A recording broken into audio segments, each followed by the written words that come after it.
Fala, meus queridos alunos, aqui vamos começar mais uma aula de filosofia para vocês. Aqui o professor André Luiz, sempre acompanhando vocês e pedindo a companhia de vocês também. Quero lembrar a vocês que esta modalidade ela tem seus requisitos, ela precisa também que vocês tenham muito mais foco.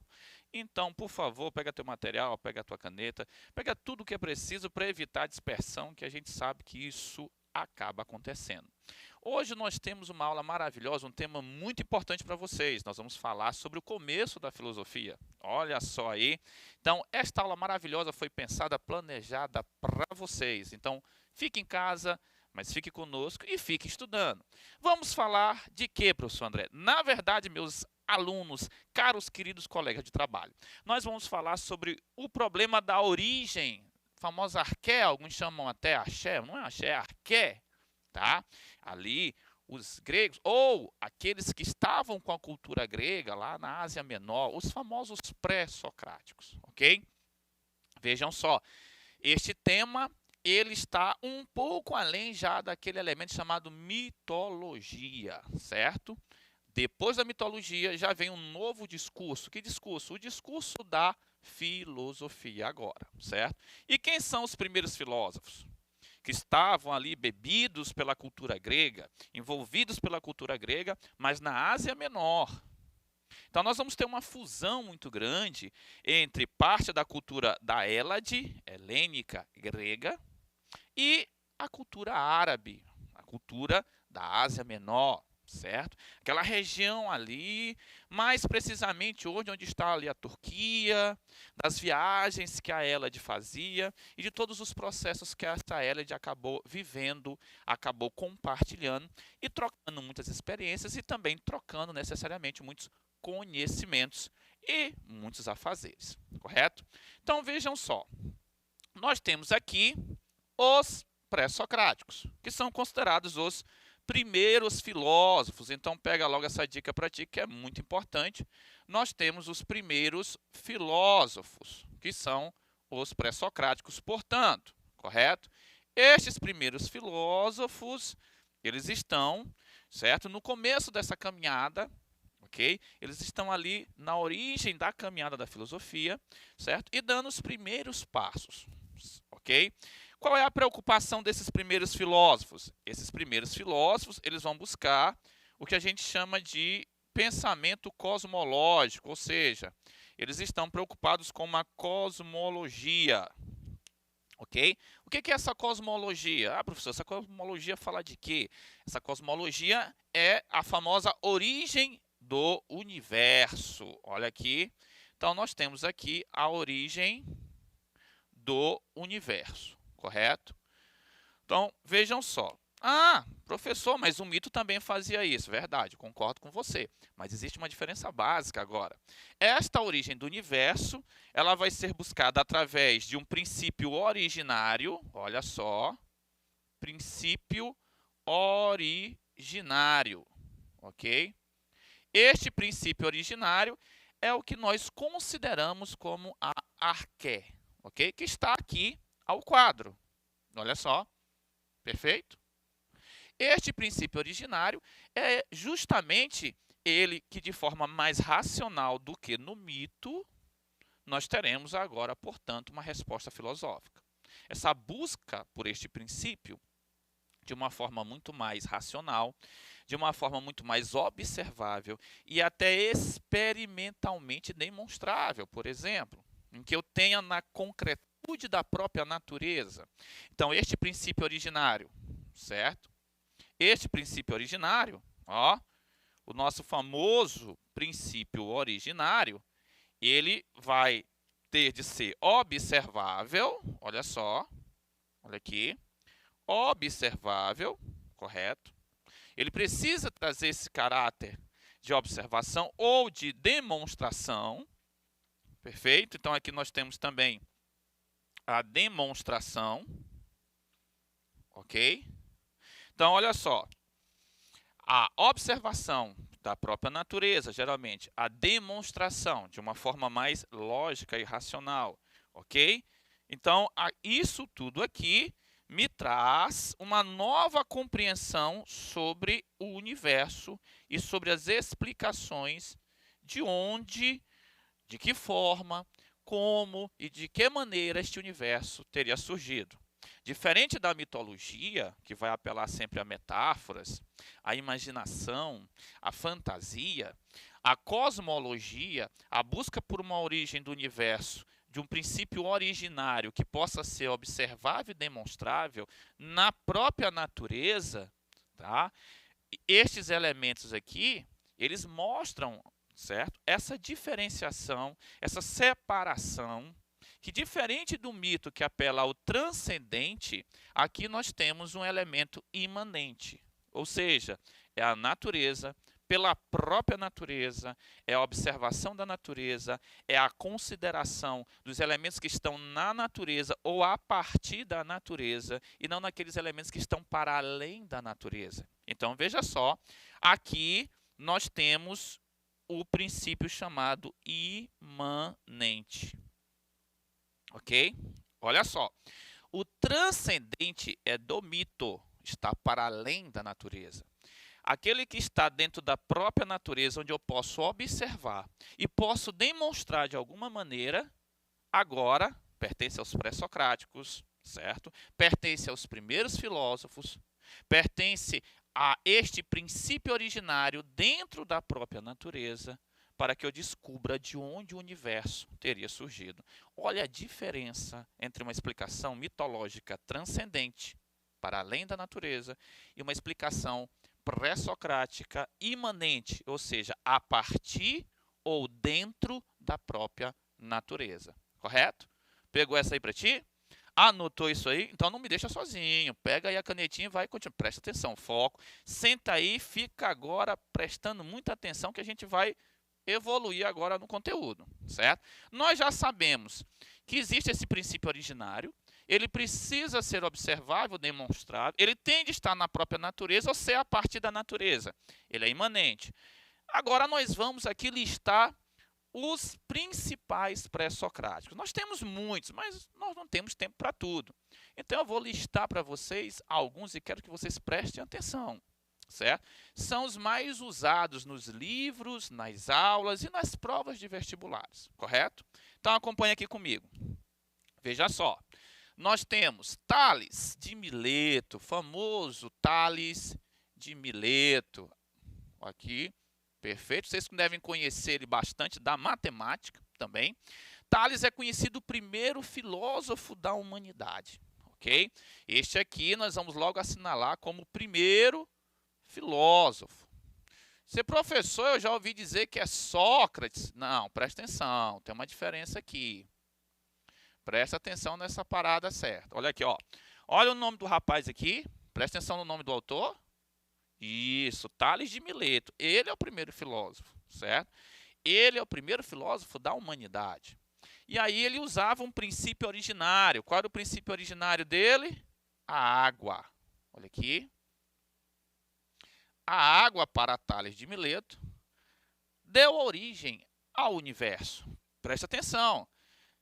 A natureza surgindo pela própria natureza ou a partir da natureza. Não é mais. Não preciso mais. Eu não estou mais confiando nos deuses. Eu estou confiando, eu estou alicerçando e fundamentando com a própria natureza ou a partir da natureza. Certo? Tales dá logo o primeiro grande exemplo. Ok? Aí nós temos vários alunos de Tales, Anaximandro, Anaxímenes, são outros autores. Certo? Mas Tales, que aqui está, é fundamental. Olha só este outro autor aqui, Anaxímenes, por exemplo. Certo? Olha, nós temos um outro autor, Anaxímenes. Anaxímenes dizia que o universo veio do ar. Olha só, diferentemente de Tales, Anaxímenes vai usar o ar como elemento originário. Mais uma vez, a natureza surgindo a partir ou por um elemento dentro da própria natureza, diferente do mito, que apelava à transcendência, aos deuses, algo que está para além da natureza, ok? Ah, professor, esses são os principais. Não, te acalma, relaxa aí, senta mais um pouquinho. Isso, pega a caneta de novo. Olha aqui, tem um que não pode faltar. Esse aqui não pode, tá? Em homenagem aos meus amigos matemáticos aqui da plataforma Gonçalves Dias, um abraço a todos eles. A galera da física, da química, beijo no coração, sou admirador de todos eles que trabalham aqui. Tem um que eles todos conhecem. Olha este rapaz aqui, Pitágoras. Olha, não pode faltar esta lenda chamada Pitágoras. Pitágoras é uma lenda, gente, tá? Fez sucesso demais. Pitágoras usava uma lógica demonstrativa, matemática. Ele vai apelar à lógica dos números. Olha só. Os números. Nós temos aqui um elemento, certo? De uma demonstração lógica sendo utilizado para argumentar a respeito do princípio originário da natureza. Olha só, não é um mito, não são os deuses, não é uma narrativa fantasiosa.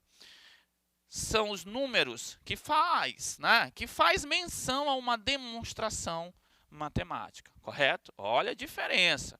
No mito eu vou apelar aos deuses, aqui eu estou apelando a uma demonstração lógica matemática, correto? Ah, professor, tem mais algum? Claro, nós temos outros. Quer ver? Presta atenção. Nós temos aqui, além do nosso amigo Pitágoras, eu posso citar para vocês, aquela dupla que não pode faltar. Tem uma galera aqui que a gente não pode deixar de falar deles, certo? Nós temos Parmênides, olha só, Parmênides, certo? Olha, esses dois aqui não podem faltar, Parmênides, ok?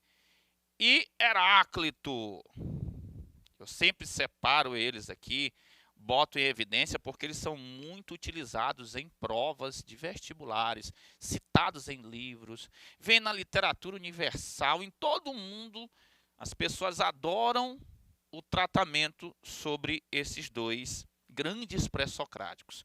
Eles fazem parte da ontologia, botar o nome bem aqui, ó. Só olhar aqui no quadro.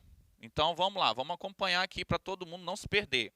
Olha o autor Parmênides, olha o autor Heráclito, e eles fazem parte da ontologia. Olha aqui, está bem aqui no quadro. Isso, da ontologia, tá vendo? Show de bola. Esses dois rapazes aqui se referem a este termo ontologia. Professor, o que é essa ontologia? É o estudo do ser. Olha aqui, vamos botar o estudo do ser. Ou seja, da essência, certo? Dos elementos fundamentais que formam tudo no mundo, certo? Então, a discussão aqui será sobre o ser, ok?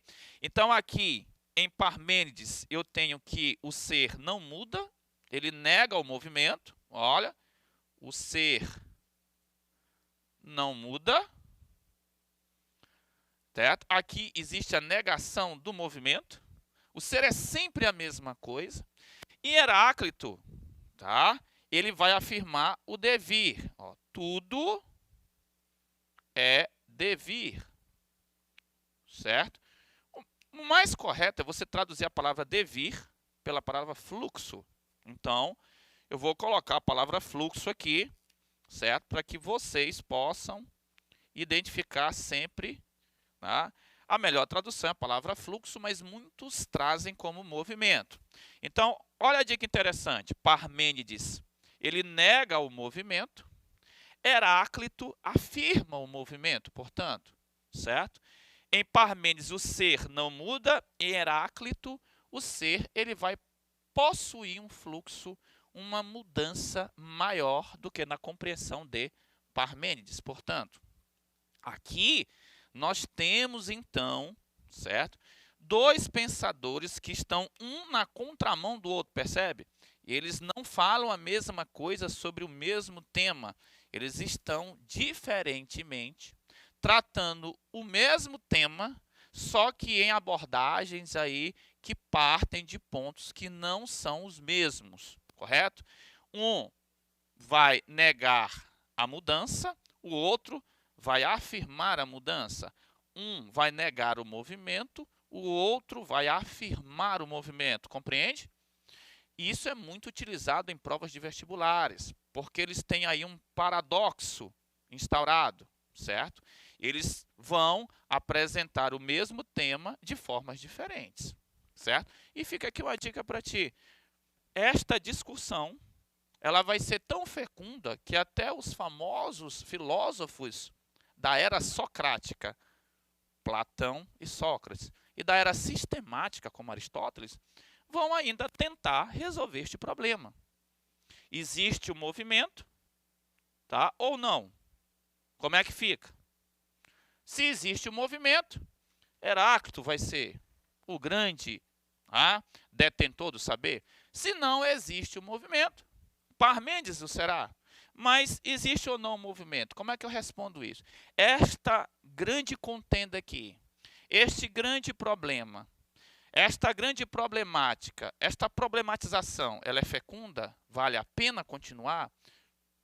Este tema ele precisa ser esclarecido? Obviamente, você vai perceber que em Platão e Sócrates e em Aristóteles, eles vão ainda tratar esta problemática. Existe ou não o movimento? O movimento ele é importante ou não para a filosofia? O ser muda ou o ser se permanece? Ou o ser é sempre o mesmo ou o ser está sempre da mesma maneira? Esta problemática aqui, esta contenda sobre o ser mudar ou o ser não mudar, ainda será mantida por muito tempo dentro da própria filosofia. Correto?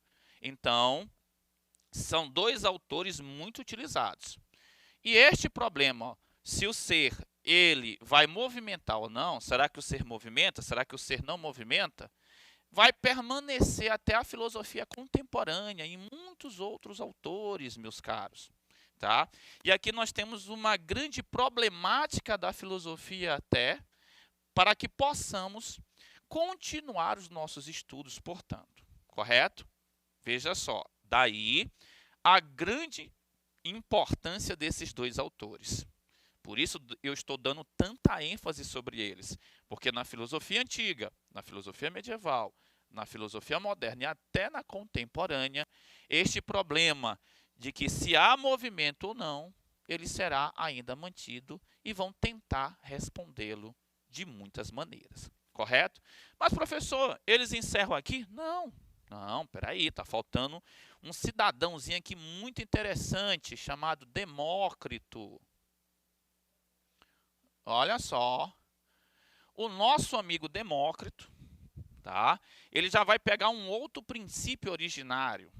Se nós temos a água como princípio originário, o ar, a lógica matemática, a discussão do ser como elemento fundamental deste princípio originário, em Demócrito, nós vamos dar a mão aí para os nossos professores de química, um abraço aqui aos nossos companheiros que estão na plataforma Gonçalves Dias, que estão neste projeto Fique em Casa, e conosco aqui gravando as aulas. A grade de química aqui é show de bola também, acompanha as aulas deles.